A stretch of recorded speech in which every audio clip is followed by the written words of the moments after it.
So we got page 1, 2, 3, 4, 5, and 6. Good morning.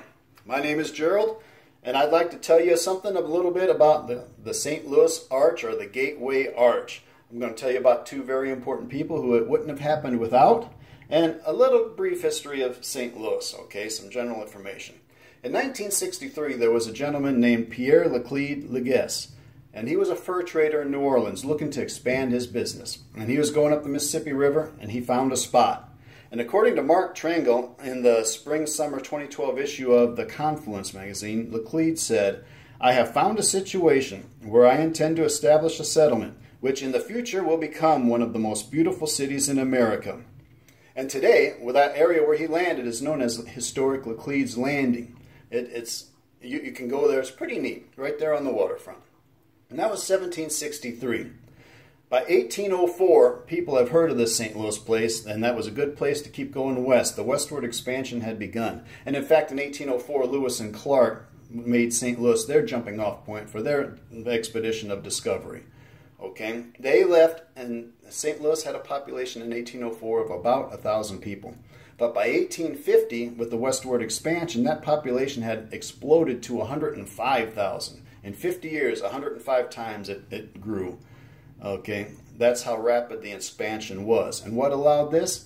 The Mississippi River and steamboats. Steamboats allowed us to bring tonnage and tonnage, on, millions of tons of equipment and tools and people and everything that we needed for steamboats and everything that we needed to expand west. But these steamboats, they needed repairs, they needed work, they break like everything else.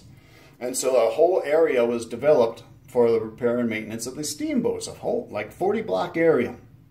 And that was great until about 1869, when the Transcontinental Railroad was completed.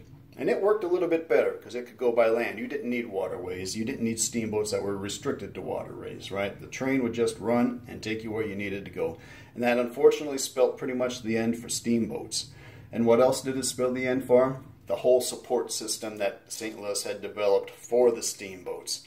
And so we got this whole 40-block area now that's not being used. It's getting run down and dilapidated. It's not good. And we had a gentleman, a lawyer by trade, Luther Eli Smith.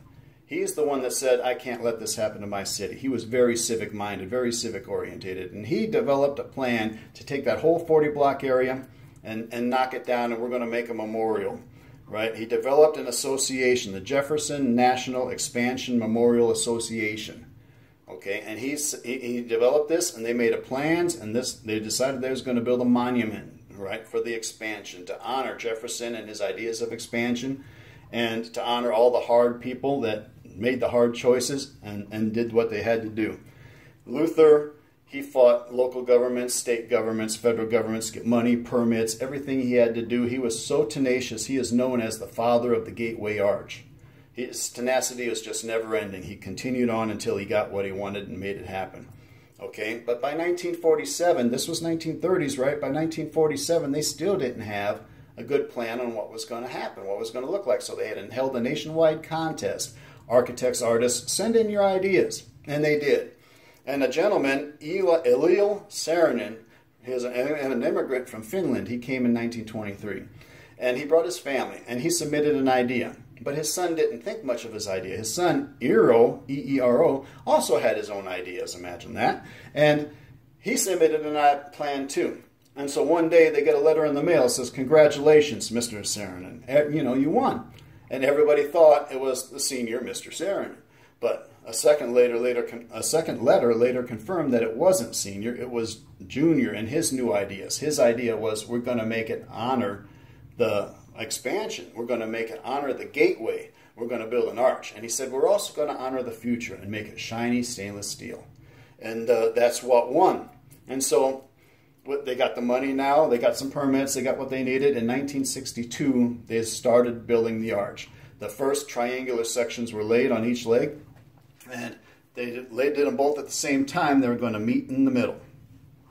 Okay, they began construction in 1962, and in 1965, 10,000 people were gathered on the waterfront to watch the last piece put in, and it wouldn't work. the sun had shone so brightly on the left edge, on the left leg, the south leg, that it expanded and they couldn't fit. They had the fire department out there hosing it off. They had to put a 500-ton jack up to pry the two ends apart so they could get the last piece in. And when they finally happened and they released pressure on the jack, they came together and clamped it in place. All they had to do was weld it. They didn't even have to hold it up there anymore.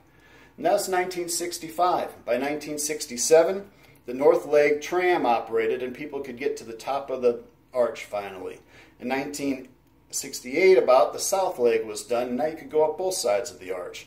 In 1987, the Gateway Arch was added to the National Register of Historic Places. And so it was pretty cool. They finally got the museum done, they got the arch there, and it's on the National Register of Historic Places. And to go over a little bit about what we talked about here, the Gateway Arch, it's not just the Gateway Arch. It's part of a museum, the Jefferson National Expansion Memorial. There's a museum underneath, and it's this whole thing honoring expansion. It's not just an arch about St. Louis. It was began in the 1930s with an idea, right? But that idea took time and effort and hard work. They developed special creeper cranes to crawl along the outsides of the arch to get to the top to put things there. The arch is 630 feet tall. It's 630 feet wide. The angle of the arch is the same as a free hanging chain. Okay, just interesting facts there. The bottom section is 54 feet. The top section is only 17 feet in diameter. On a clear day from the top of the arch, you can see 30 miles through a 7-inch window, because that's all the bigger the windows are, 7 inches. All right, the two most responsible people, Smith and Saarinen, both died before they could see the arch, right? Smith died in 51, Saarinen died in 61. Okay, and it is today the tallest man-made monument in the United States. Thank you very much.